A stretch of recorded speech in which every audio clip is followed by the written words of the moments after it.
ಮತ್ತೊಂದು ಕಡೆ ಬಿಜೆಪಿ ರೀತಿಯಾಗಿ ಕಾಂಗ್ರೆಸ್ನಲ್ಲೂ ಕೂಡ ಏನಾದರೂ ಬಣದ ವಿಚಾರವಾಗಿ ಅಥವಾ ಬಣದ ತಿಕ್ಕಾಟದ ವಿಚಾರ ಮುನ್ನೆಲೆಗೆ ಬರಬಹುದಾದಂತ ಮುನ್ಸೂಚನೆ ಏನಾದರೂ ಸಿಗ್ತಾ ಇದೆಯಾ ಅನ್ನುವಂತ ಬೆಳವಣಿಗೆ ನಡೀತಾ ಇದೆ. ಕಾರಣ ಅಂತ ಅಂದ್ರೆ ಸ್ವಾಭಿಮಾನಿ ಸಮಾವೇಶ.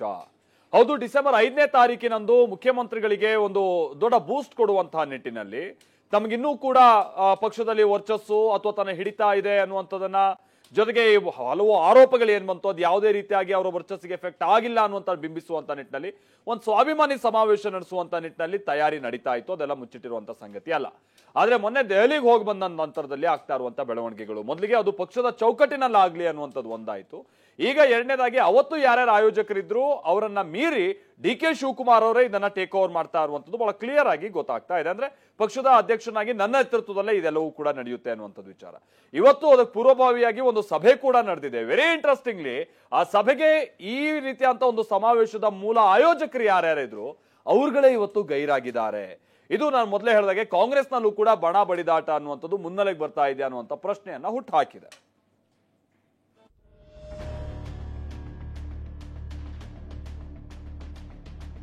ಕಾಂಗ್ರೆಸ್ ಪಕ್ಷದ ನೇತೃತ್ವದಲ್ಲಿ, ನನ್ನ ನೇತೃತ್ವದಲ್ಲಿ ಈ ಕಾರ್ಯಕ್ರಮವನ್ನು ನಡೆಸ್ತೇವೆ.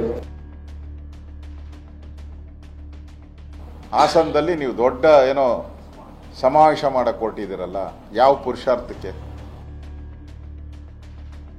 ಪ್ರದೇಶ ಕಾಂಗ್ರೆಸ್ ಪಕ್ಷ ಮತ್ತೆ ಸ್ವಾಭಿಮಾನಿಗಳ ಒಕ್ಕೂಟ ಜಂಟಿ ಆಶ್ರಯದಲ್ಲಿ ನಡೀತಾ ಇದೆ. 100% ಯಾವಾಗಲೂ ಸಕ್ಸಸ್ ಆಗುತ್ತೆ. ಅದು 2022ರ ಸಿದ್ದರಾಮೋತ್ಸವ ಸಮಾವೇಶ. ಸಿದ್ದರಾಮಯ್ಯ ಪಾಲಿಗೆ ಮಹತ್ವದ ಸಮಾವೇಶ.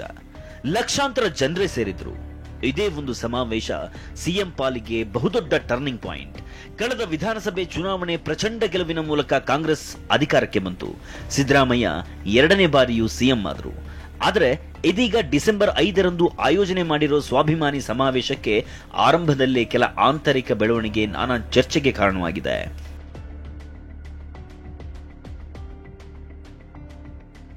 ಪಕ್ಷ ಸಂಘಟನೆಗೆ ಹಾಸನ ಸಮಾವೇಶ ಎಂದು ಸ್ವರೂಪವೇ ಬದಲು.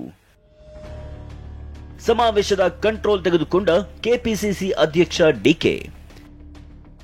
ಹಳೆ ಮೈಸೂರು ಭಾಗದ ಶಾಸಕರ ಜೊತೆ ಡಿಸಿಎಂ DK ಮೀಟಿಂಗ್. ಕಾಂಗ್ರೆಸ್ ಮನೆಯಲ್ಲಿನ ಒಂದೇ ಒಂದು ಸಮಾವೇಶ ನಾನಾ ಮಜಲುಗಳನ್ನು ಪಡೆದಿದೆ. ಆರಂಭದಲ್ಲಿ ಸಿದ್ದರಾಮಯ್ಯ ಸ್ವಾಭಿಮಾನಿ ಸಮಾವೇಶ ಅಂತ ಶೋಷಿತ ವರ್ಗಗಳ ಒಕ್ಕೂಟ ನಿರ್ಧಾರ ಮಾಡಿತ್ತು.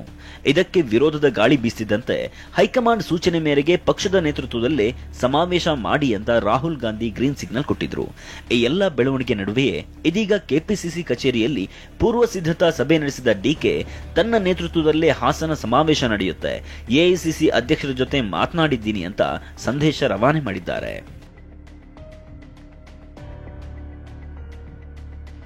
ಪಕ್ಷ ಇರೋದು ಒಂದೇ, ಆದರೆ ವ್ಯಕ್ತಿಯ ಅಭಿಪ್ರಾಯವೇ ಬೇರೆ. ಕಾಂಗ್ರೆಸ್ ಕಚೇರಿಯಲ್ಲೇ ಹೇಳ್ತಿದ್ದೇನೆಂದು ಡಿಸಿಎಂ DK ಸಂದೇಶ. ಸಿದ್ದರಾಮಯ್ಯ ಕಾಂಗ್ರೆಸ್ ಸಿಎಂ ಆಗಿದ್ದಾರೆ, ಸಮ್ಮಿಶ್ರ ಸರ್ಕಾರದ ಸಿಎಂ ಅಲ್ಲ. ಒಂದೇ ಪಾರ್ಟಿ ಇರೋದು, ಒಂದೇ ಚಿಹ್ನೆ ಇರೋದು, ಒಂದೇ ಪಕ್ಷ ಇರೋದು. ಯಾವುದಾದ್ರೂ ವ್ಯಕ್ತಿಯ ಅಭಿಪ್ರಾಯವೇ ಬೇರೆ. ನಾನು ಇದನ್ನ ಕಾಂಗ್ರೆಸ್ ಕಚೇರಿಯಲ್ಲೇ ಕೂತ್ಕೊಂಡು ಹೇಳ್ತಿದ್ದೇನೆ ಅಂತ ಡಿಸಿಎಂ DK ಶಿವಕುಮಾರ್ ಹೇಳಿದರು. ಸಿದ್ದರಾಮಯ್ಯನವರು Congress chief minister, is not A chief minister of any collusion party. ಒಂದೇ ಪಾರ್ಟಿಲಿರೋದು, ಒಂದೇ ಚಿಹ್ನೆ ಇರೋದು, ಒಂದೇ ಪಕ್ಷ ಇರೋದು. ಯಾವ್ದಾದ್ರು ವ್ಯಕ್ತಿ ಅವರ ಅಭಿಪ್ರಾಯಗಳು ಬೇರೆ. ನಾನು ಕಾಂಗ್ರೆಸ್ ಕಚೇರಿಯಲ್ಲಿ ಕೂತ್ಕೊಂಡು ಕಾಂಗ್ರೆಸ್ನ ಇಲ್ಲಿ ಯಾರು ನಿಮ್ಮ ಕಣ್ಣ ಎದುರುಗಡೆ ಕಾಣ್ತಾ ಇದ್ದಾರೆ, ನಾನು ಚೀಫ್ ಮಿನಿಸ್ಟ್ರು ಮತ್ತೆಲ್ಲ ಮಾತಾಡಿದ್ದೇವೆ. AICC ಅಧ್ಯಕ್ಷರು ಮಾತಾಡಿದ್ದಾರೆ, AICC ಜನರಲ್ ಸೆಕ್ರೆಟರಿ ಮಾತಾಡಿದ್ದಾರೆ. ಚೀಫ್ ಮಿನಿಸ್ಟ್ರು ನನ್ನ ಹತ್ರ ಕೆಲವರು ಬಂದು ಅವರ ಬೆಂಬಲ ವ್ಯಕ್ತಪಡಿಸ್ತೀವಿ ಅಂತ ಹೇಳಿದ್ದಾರೆ. ಬಹಳ ಸಂತೋಷದಿಂದ ಸ್ವೀಕಾರ ಮಾಡ್ತೀವಿ. ತಮಗೂ ಕೂಡ ನಾನು ನಮ್ರತೆಯಿಂದ ಮನವಿ ಮಾಡ್ಕೊಳ್ತೇನೆ, ತಾವು ಕೂಡ ಬಂದು ನಮಗೆ ತಮ್ಮ ಬೆಂಬಲವನ್ನು ವ್ಯಕ್ತಪಡಿಸಿ ಈ ಕೈ ಜೋಡಿಸಿ ಕೈಯನ್ನು ಬಲಪಡಿಸಬೇಕು ಅಂತೇಳಿ ತಮ್ಮಲ್ಲೂ ಕೂಡ ನಾನು ಪ್ರಾರ್ಥನೆ ಮಾಡ್ತಾ ಇದ್ದೀನಿ.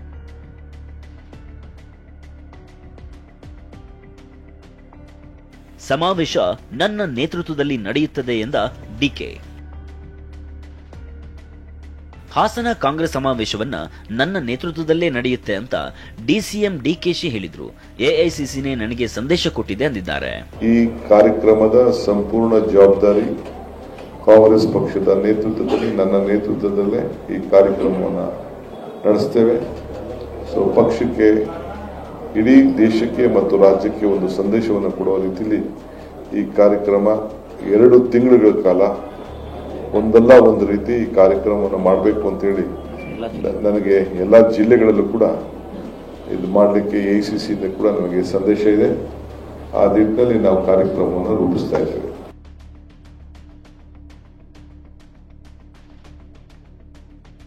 ಡಿಕೆ ಪೂರ್ವ ಸಿದ್ಧತಾ ಸಭೆಗೆ ಮೈಸೂರು ಭಾಗದ ಸಚಿವರ ಗೈರು. ಇನ್ನು ಬೆಂಗಳೂರಿನ ಕೆಪಿಸಿಸಿ ಕಚೇರಿಯಲ್ಲಿ ಡಿಸಿಎಂ ಡಿಕೆಶಿ ನೇತೃತ್ವದಲ್ಲಿ ನಡೆದ ಸಮಾವೇಶದ ಪೂರ್ವ ಸಿದ್ಧತಾ ಸಭೆಗೆ ಸಮಾವೇಶದ ಮುಖ್ಯ ಆಯೋಜಕರೇ ಗೈರಾಗಿದ್ರು.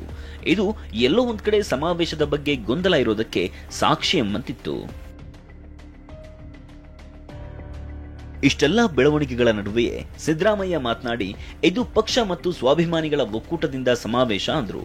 ಪ್ರದೇಶ ಕಾಂಗ್ರೆಸ್ ಪಕ್ಷ ಮತ್ತೆ ಸ್ವಾಭಿಮಾನಿಗಳ ಒಕ್ಕೂಟ ಜಂಟಿ ಆಶ್ರಯದಲ್ಲಿ ನಡೀತಾ ಇರ್ತಕ್ಕಂಥದ್ದು. ಇದಕ್ಕೆ ಸುರ್ಜೇವಾಲಾ ಅವರನ್ನು ಕೂಡ ಆಹ್ವಾನ ಮಾಡಿದ್ದೀನಿ, ಖರ್ಗೆ ಅವ್ರಿಗೂ ಕೂಡ ಆಹ್ವಾನ ಮಾಡಿದ್ದೀನಿ, ಗೊತ್ತಾಯ್ತಾ. ಅದರಿಂದ ಇವತ್ತು ಮೀಟಿಂಗ್ ಕೂಡ ಮಾಡ್ತಾ ಇದ್ದಾರೆ ಇವರು, ಪ್ರದೇಶ ಕಾಂಗ್ರೆಸ್ ಸಮಿತಿ ಅಧ್ಯಕ್ಷರು ಮೀಟಿಂಗ್ ಕೂಡ. ಆದರೆ ಕಾಂಗ್ರೆಸ್ ಸಚಿವರು ಮಾತನಾಡಿ 100% ಸಮಾವೇಶ ಸಕ್ಸಸ್ ಆಗುತ್ತೆ, ಯಾವುದೇ ಗೊಂದಲ ಇಲ್ಲ ಅಂದ್ರು. ಡಿಸ್ಪ್ಯೂಟ್ ಯಾವುದು ನಮ್ಮ ಪಕ್ಷದಲ್ಲಿ ಇಲ್ವೇ ಇಲ್ಲ. ನಮ್ಮಲ್ಲಿ ಸಣ್ಣ ಪುಟ್ಟ ಏನು ಅನಾಮಲೀಸ್ ಇರುವಾಗ ಅದನ್ನ ಸರಿಪಡಿಸ್ಕೊಳ್ತಾರೆ. ಡಿಸ್ಪ್ಯೂಟ್ ಏನಿಲ್ಲ. ಅವರೀಗ ಅಧ್ಯಕ್ಷರು ಅದು ಸಭೆ ಕರೆದು ಯಾವ್ಯಾವ ರೀತಿ ಮಾಡಬೇಕು ಪಕ್ಷದ ಇದರಿಂದ ವೇದಿಕೆ ಅಂತ ಹೇಳಿ ಮಾಡಿಕೊಂಡು ಅದನ್ನೆಲ್ಲ ತೀರ್ಮಾನ ಮಾಡ್ತಾರೆ. 100% ಯಾವಾಗಲೂ ಸಕ್ಸಸ್ ಆಗುತ್ತೆ, ಅದೇನಂತ ನಾವು ಆತಂಕ ಏನಿಲ್ಲ. ಸೊ ಅಧ್ಯಕ್ಷರು ಇವತ್ತು ಮೀಟಿಂಗ್ ಕರೆದಿದ್ದಾರೆ, ಏನು ಡೈರೆಕ್ಷನ್ ಕೊಡ್ತಾರೆ ಅದನ್ನೆಲ್ಲ ಫಾಲೋ ಮಾಡಿ. ಯಾವ ಪುರುಷಾರ್ಥಕ್ಕೆ ಸಮಾವೇಶ ಮಾಡ್ತಿದ್ದಾರೆ ಅಂತ ಬಿಜೆಪಿ ನಾಯಕರು ಕಿಡಿಕಾರಿದ್ರು. ಹಾಸನದಲ್ಲಿ ನೀವು ದೊಡ್ಡ ಏನೋ ಸಮಾವೇಶ ಮಾಡಕ್ಕೆ ಹೊರಟಿದ್ದೀರಲ್ಲ, ಯಾವ ಪುರುಷಾರ್ಥಕ್ಕೆ? ಇಲ್ಲಿ ಸಾವುಗಳಾಗ್ತಾ ಇದೆ, ಆಸ್ಪತ್ರೆಗಳ ಸ್ಥಿತಿ ಶೋಚನೀಯ ಆಗ್ತಾ ಇದೆ. ಇವತ್ತು ಖಜಾನೆ ಖಾಲಿ ಆಗಿದೆ ಅಂತ ನಾವೆಲ್ಲ ಹೇಳ್ತಾ ಇದ್ರಿ. ಮುಖ್ಯಮಂತ್ರಿಯನ್ನು ಇಳಿಸಬೇಕನ್ನುವಂಥದ್ದು ಅಲ್ಲಿ ಒಳಗೊಂದು ಕುತಂತ್ರ ನಡೆದ ಇದೆ. ಅದು ಯಾವಾಗ ಎಕ್ಸ್ಪೋಸ್ ಆಗ್ತದೆ ಹೇಳಕ್ ಬರೋದಿಲ್ಲ. ಆ ಟೈಮ್ ಬಂತಂದ್ರೆ ಇವತ್ತು ಬೀದಿ ಜಗಳನೂ ಸ್ಟಾರ್ಟ್ ಆಗ್ತದೆ. ಈಗ ಹಾಸನದ್ದು ಮೊದಲ ಅಹಿಂದ ಸಮಾವೇಶ ಅಂದರು, ಈಗ ಕಾಂಗ್ರೆಸ್ ಬ್ಯಾನೆ ಮೇಲೆ ಮಾಡ್ತಾರೆ. ಇದು ಸಂಕಟ ಬಂದಾಗೆಲ್ಲ ಅಹಿಂದ ನೆನ್ಕೊಂಡ್ಬಿಡ್ತಾರೆ. ಸಿದ್ದರಾಮಯ್ಯನಿಗೂ ಸಂಕಟ ಬಂದಾಗ ಅಹಿಂದ ವೆಂಕಟರಮಣ ಅವರಿಗೆ ತಮ್ಮ ಸ್ವಾರ್ಥಕ್ಕಾಗಿ ಅಹಿಂದ ಬಳಸ್ಕೊತಾ ಇದ್ದೀವಿ. ಅಹಿಂದ ಏನ್ ಮಾಡಿದ್ದೀವಿ ಹೇಳಿ. ಹಾಸನ ಸ್ವಾಭಿಮಾನಿ ಸಮಾವೇಶಕ್ಕೆ ದಿನಕ್ಕೊಂದು ಟ್ವಿಸ್ಟ್ ಸಿಗ್ತಿರೋವಾಗಲೇ ಹಾಸನದಲ್ಲಿನ ಸಮಾವೇಶ ನನ್ನ ನೇತೃತ್ವದಲ್ಲಿ ನಡೆಯುತ್ತೆ, ಎಐಸಿಸಿ ಅಧ್ಯಕ್ಷರೇ ಸೂಚನೆ ಕೊಟ್ಟಿದ್ದಾರೆ ಅಂತ ಡಿಸಿಎಂ ಡಿಕೆಶಿ ಹೊಸ ಟ್ವಿಸ್ಟ್ ಕೊಟ್ಟಿದ್ದಾರೆ. ಸಚಿವರು ಕೂಡ ಪಕ್ಷದಲ್ಲಿ ಸಣ್ಣ ಪುಟ್ಟ ಗೊಂದಲ ಇರೋದು ನಿಜ ಅಂತಾನೂ ಒಪ್ಕೊಂಡಿದ್ದಾರೆ. Bureau report, TV9.